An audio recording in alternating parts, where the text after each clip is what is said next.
Hello friends, नमस्कार। तो दोस्तों, आज जो मैं आपको बताने वाला हूँ, आज एक प्रिंटर है जिसका नाम है HP F4488 यानी 4400 सीरीज़ का ये प्रिंटर है। दोस्तों, काफ़ी पुराना मॉडल है जो मेरे पास था, और इसका हुआ क्या दिक्कत कि इसका ड्राइवर सीडी गुम हो गई मुझसे। तो अब यदि आपके पास भी यदि प्रिंटर पड़ा हुआ है और ड्राइवर सीडी नहीं मिल रही है, तो आप इस प्रिंटर को किस प्रकार से, इसका जो ड्राइवर है कहाँ से डाउनलोड कर सकते हैं और इसको कैसे इंस्टॉल कर सकते हैं अपने सिस्टम पे, आज मैं आपको इसके बारे में बताने वाला हूँ। ठीक दोस्तों, सबसे पहले क्या करते हैं कि आप अपना जो प्रिंटर है, आप उसको अपने यूएसबी जो डेस्कटॉप के यूएसबी पोर्ट है उससे कनेक्ट करिए। और जैसे आप उससे कनेक्ट करेंगे तो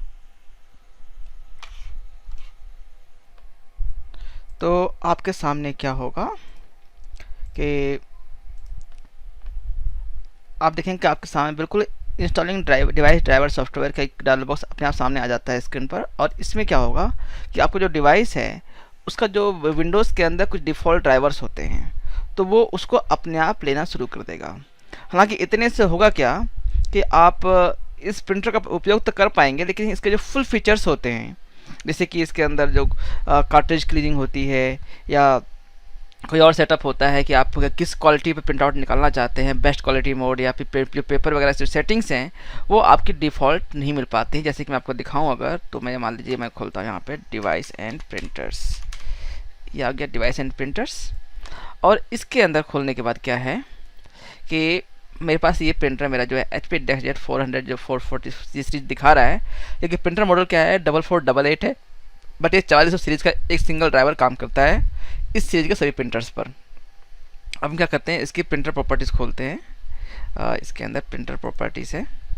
अब इसके अंदर दोस्तों कि आपके पास जो एडवांस प्रेफरेंसेस के अंदर बहुत ही जो सेटिंग्स हैं, इसमें आपको प्रिंटर क्लीनिंग की प्रॉपर्टीज़ और जो आपकी प्रॉपर्टीज़ हैं, कुछ चीज़ें यहाँ पे इस सेक्शन में मिसिंग होती हैं, एडवांस सेक्शन है कहीं पे। तो क्या होगा कि इस जो आप इसका ओरिजिनल ड्राइवर जो मैं बता लोकेशन दूंगा कि आप इसे कहाँ से डाउनलोड कर सकते हैं, यदि आप उसको डालेंगे तो इसके फुल फीचर जो हैं आपके सामने होते हैं, और जो स्कैनिंग भी है वो भी आप बिल्कुल परफेक्टली इस प्रिंटर का प्रयोग करके कर सकते हैं। ठीक है दोस्तों, तो अब इसका जो ड्राइवर आप कहाँ डाउनलोड करेंगे, तो इसका जो ड्राइवर है जो डिस्क्रिप्शन है उस पर मैंने ऐड कर दिया है, और आप इसको दो जगह से इंस्टॉल कर सकते हैं। पहला तो क्या है कि आप इसको जो HP की जो ओरिजिनल वेबसाइट है आप वहाँ पे जाइए, और वहाँ पे जाने के बाद जो भी आपका पास विंडोज़ ऑपरेटिंग सिस्टम है या विंडोज़ 7 है, विंडोज़ 8 है या 10 है, जो भी है आप यहाँ से चूज़ करिए। यहाँ पे दिया हुआ है चूज डिफरेंट OS, तो जो भी आपका ऑपरेटिंग सिस्टम है आप वहाँ से सेलेक्ट करिए। जैसे मेरे पास विंडोज़ 7 64 बिट है, मैंने चूज़ किया हुआ है, और यहाँ पे चेंज कीजिए। तो आपके सामने उस पर्टिकुलर मॉडल के लिए जो ड्राइवर सब सूटेबल है उसकी लिस्ट यहाँ पे सामने आ जाएगी। ठीक है, और आप इसको यहाँ से डाउनलोड कर सकते हैं। इसके अंदर दोस्तों एक बेसिक ड्राइवर भी है जो कि बाय डिफ़ॉल्ट विंडोज़ से इंस्टॉल हो जाता है, और इसके अंदर भी ये भी सेटिंग यहाँ पे उन्होंने दे रखी है कि आप इसको यहाँ से भी डाउनलोड कर सकते हैं। अब चूँकि मैंने इस ड्राइवर को डाउनलोड किया हुआ है और तो हम इसको रन करेंगे। लेकिन दोस्तों एक वेबसाइट और, यदि कई होता क्या है, कई बार जो है प्रिंटर पुराना हो जाता है, मॉडल पुराना हो जाता है, तो जो ओरिजिनल कंपनीज हैं वो उन ड्राइवर्स को देना बंद कर देती हैं। तो एक वेबसाइट और है जहाँ से आप इसको डाउनलोड कर सकते हैं, जो कि यहाँ मैंने दिया, उसका भी लिंक है यहाँ पे है। तो मैं ये लिंक और जो HP का लिंक है, दोनों लिंक मैं आपको डिस्क्रिप्शन में प्रोवाइड कर दूँगा, और आप इसको वहाँ से डाउनलोड कर सकते हैं। ठीक है दोस्तों, जो भी आपका ऑपरेटिंग सिस्टम है उसके अनुसार। तो अब क्या है कि जो हमारा सेटअप है मैंने फाइल डाउनलोड कर रखी है, और हम वापस जाते हैं कहाँ पे, एक मिनट, ये मैंने यहाँ डाउनलोड कर रखा है डेस्कजेट ऑल इन 105 F4400। ठीक है, अब इस प्रिंटर को क्या है कि ये आपके पास जो है ऑफलाइन इंस्टॉलर है, यानी कि 140 MB का है, तो आप इसको नेट हो ना हो आप इसको इंस्टॉल कर सकते हैं। ठीक है, अब हम इस पर डबल क्लिक करते हैं।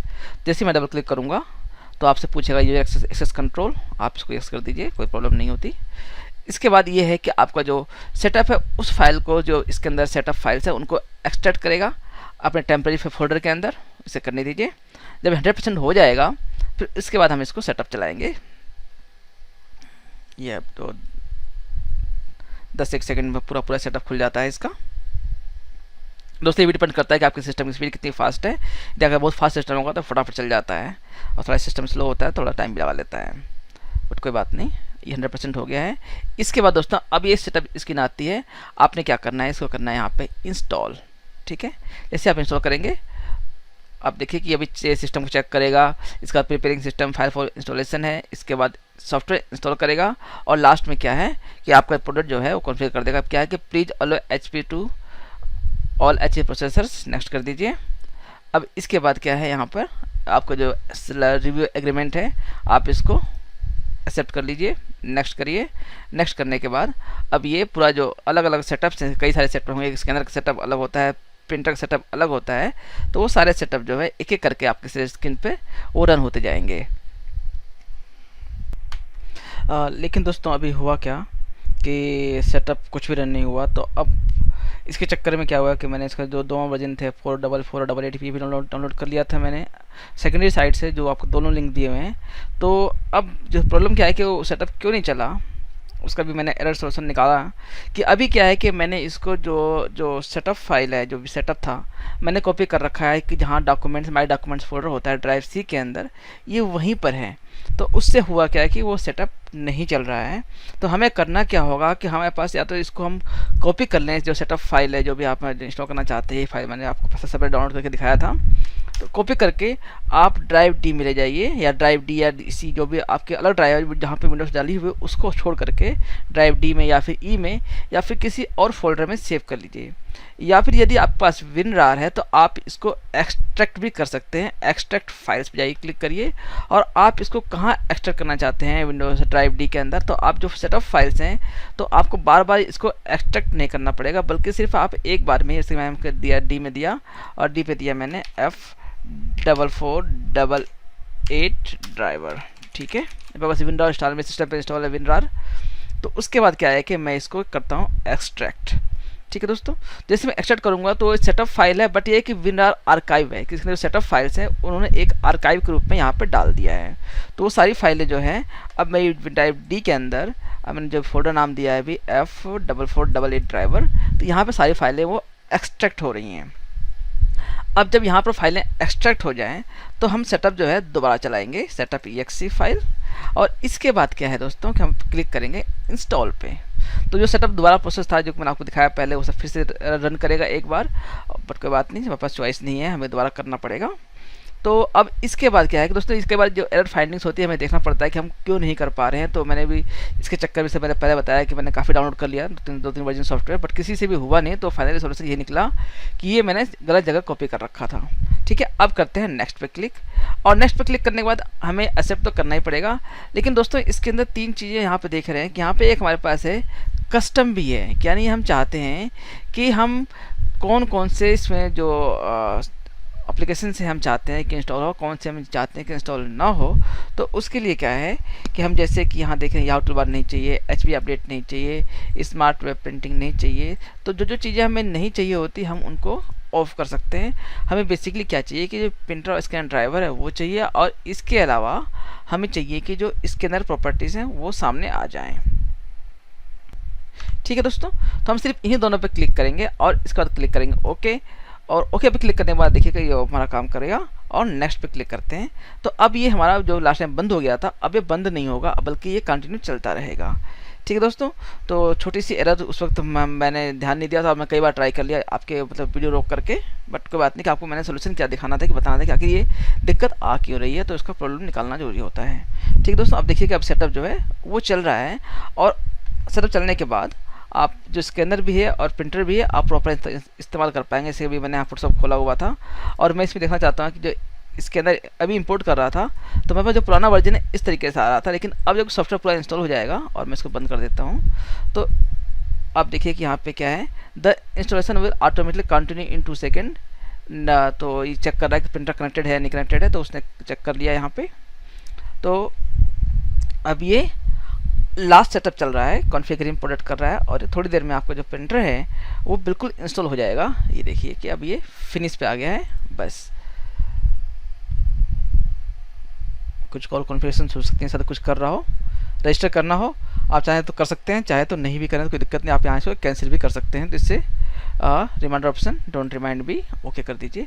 तो इससे क्या है आपका जो वो है आपकी रजिस्ट्रेशन वाला जो मेनू बार बार रजिस्टर करिए वो नहीं आएगा। अब तुरंत इसने जैसे ही प्रिंटर कनेक्ट किया इसने बोल दिया कि लो ऑन इंक है, यानी कार्ट्रिज में इंक कम है, सारी सेटिंग अपने आप। ये सब जो चीज़ें हैं ये फंक्शन से कि आपको सामने स्क्रीन पे आ गया कि इंक नहीं है या कोई एरर आ रही है, पेपर जैम है, तो सब चीज़ें आपको तुरंत स्क्रीन पर शो कर देगा। जबकि पहले यदि आप ड्राइवर नहीं डाला होता है आपने तो ये सब चीज़ें नहीं आती। हम लोग यूज़ तो करते हैं बट कई बार चीज़ें फीचर्स जो होते हैं, फुल फीचर्स जो होते हैं, जब तक कि हम किसी चीज़ का ड्राइवर नहीं डालते वो सामने नहीं आता है। आप इसको करते हैं ओके कोई बात नहीं, अब बंद कर देते हैं जेन्युइन कोई बात नहीं, सब कुछ ठीक है।